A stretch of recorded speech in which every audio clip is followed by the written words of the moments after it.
ইরানের আক্রমণের বহরে কি ছিল, কিভাবে ঠেকিয়েছে ইসরায়েল। ইতিহাসে প্রথমবারের মতো ইসরায়েলি ভূখণ্ড লক্ষ্য করে বারবার হামলা চালাচ্ছেন ইরান। শনিবার গভীর রাতে ইরানি হামলায় সক্রিয় হয়ে ওঠে ইসরায়েলের বিমান প্রতিরক্ষা ব্যবস্থা। প্রচণ্ড গোলাবারুদের শব্দে নিরাপদ আশ্রয়ে সরে নেয় ইসরায়েলি বাসিন্দাদের। মুহুর্মুহু আক্রমণ আর সেসব আক্রমণ প্রতিহত করা বা ইন্টারসেপশনের সময়টাতে আলোর ঝলকানি রাতের আকাশকে আলোকিত করে তুলছিল ইরানের ৩০০ ড্রোন এবং ব্যালিস্টিক মিসাইল। ইসরায়েলের মিত্র দেশগুলো অবশ্য সক্রিয় ছিল। ইসরায়েলের সীমানায় প্রবেশের আগেই অনেক ড্রোন এবং মিসাইল ভূপাতিত করে ইসরায়েলি সেনারা। গত রোববার ইসরায়েলের সামরিক বাহিনী জানায় ইরান ইসরায়েলের দিকে ৩০০-র বেশি ড্রোন ও মিসাইল হামলা চালিয়েছে। ইসরায়েলের সামরিক বাহিনীর মুখপাত্র রিয়ার অ্যাডমিরাল ড্যানিয়েল হাগরির একটি বিবৃতি টেলিভিশনে প্রচারিত হয়। তাতে বলা হয়, আক্রমণে ১৭০টি ড্রোন ও ৩০০টি ক্রুজ মিসাইল অন্তর্ভুক্ত ছিল। সেগুলোর কোনোটি ইসরায়েলি সীমানায় প্রবেশ করতে পারেনি। একই সাথে ১০০টি ব্যালিস্টিক মিসাইল হামলা চালানো হয়। তার মধ্যে অল্প কিছু সংখ্যক মিসাইল ইসরায়েল সীমান্ত অবধি পৌঁছায়। শনিবার রাতে ইরানের রিভলিউশনারি গার্ডস স্কোয়াড্রন এবং মিসাইল হামলার কথা জানায়। ইরাকের নিরাপত্তা বাহিনীর সদস্যরা রয়টার্সকে জানিয়েছেন, তাদের আকাশসীমার উপর দিয়ে ইসরায়েল অভিমুখে ক্ষেপণাস্ত্র উড়ে যেতে দেখা গেছে।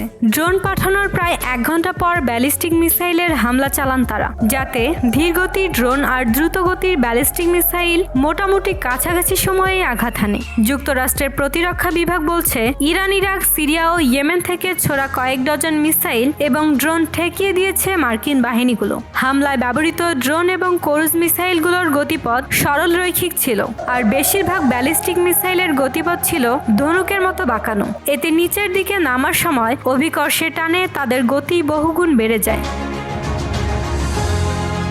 যুক্তরাষ্ট্রের প্রেসিডেন্ট জো বাইডেন বলছেন, যত ড্রোন এবং মিসাইল ইরানের তরফ থেকে রোববার নিক্ষেপ করা হয়েছিল মার্কিন বাহিনীর ওপর, প্রায় সবগুলোকেই নামাতে ইসরায়েলকে সহায়তা করেছে। এক বিবৃতিতে তিনি বলেন, ওই নজিরবিহীন হামলার আগে যুক্তরাষ্ট্র ওই অঞ্চলে বিমান ও রণতরী মোতায়েন করে। পরে ইউএস সেন্ট্রাল কমান্ড একটা হালনাগাদ তথ্য প্রকাশ করে, যাতে উল্লেখ করা হয় তাদের বাহিনীগুলো ৮০টির বেশি ড্রোন এবং ৬টি ব্যালিস্টিক মিসাইল ধ্বংস করেছে। এগুলোর মধ্যে একটি ব্যালিস্টিক মিসাইলের উৎক্ষেপণযানে লঞ্চার থাকা অবস্থায় ধ্বংস করা হয়েছে। ইয়েমেনের হুতি নিয়ন্ত্রিত এলাকাটিতে আরও ৭টি ড্রোনকেও নিক্ষেপের আগেই ভূমিতে থাকা অবস্থায় ধ্বংস করে তারা। নিরাপত্তা সূত্রের বরাত দিয়ে রয়টার্স জানায়, ওই অঞ্চলের গোপন মার্কিন ঘাঁটিগুলো থেকে গুলি করেও বেশ কিছু ইরানি ড্রোন নামায় দেশটির সেনারা। সিরিয়ার দক্ষিণাঞ্চলের জর্ডান সীমান্তবর্তী এলাকা দিয়ে উড়ে যাচ্ছিল ড্রোনগুলো। যুক্তরাজ্যের বিমান বাহিনীর টাইফুন জেটগুলো ইরানের কিছু ড্রোনকে ভূপাতিত করেছে বলে নিশ্চিত করেছেন যুক্তরাজ্যের প্রধানমন্ত্রী ঋষি সুনাক। মিস্টার ঋষি সুনাক বলেন, ইরানের আক্রমণ বিপজ্জনক এবং অপ্রয়োজনীয় বাড়াবাড়ি। জর্ডানের সাথে ইসরায়েলের শান্তি চুক্তি রয়েছে, আবার গাজায় হামাসের সাথে ইসরায়েলের যুদ্ধের ঘোর বিরোধী দেশটি। তারাও নিজেদের নাগরিকদের নিরাপত্তাকে কারণ হিসেবে দেখিয়ে তাদের আকাশসীমা ব্যবহার করা কিছু ড্রোনকে প্রতিহত করেছে। ফ্রান্স আকাশে টহল জারি রাখতে সহায়তা করেছে, তবে তারা কোনো ড্রোন বা মিসাইলকে ঠেকিয়ে দিয়েছে কিনা সেটা পরিষ্কার নয় বলে জানিয়েছে ইসরায়েলি সেনাবাহিনী। সরাইলে চ্যানেল 12 টেলিভিশনে একজন ইসরায়েলি কর্মকর্তার বরাত দিয়ে উপযুক্ত জবাব দেওয়ার কথা জানিয়েছে।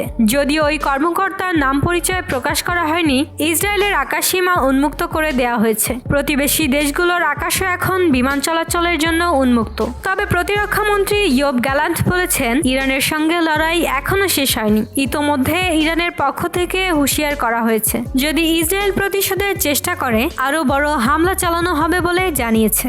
দেশটির সেনাপ্রধান মেজর জেনারেল মোহাম্মদ বাঘেরি রাষ্ট্রীয় টেলিভিশনকে দেওয়া সাক্ষাৎকারে এ হুঁশিয়ারি জানিয়েছে।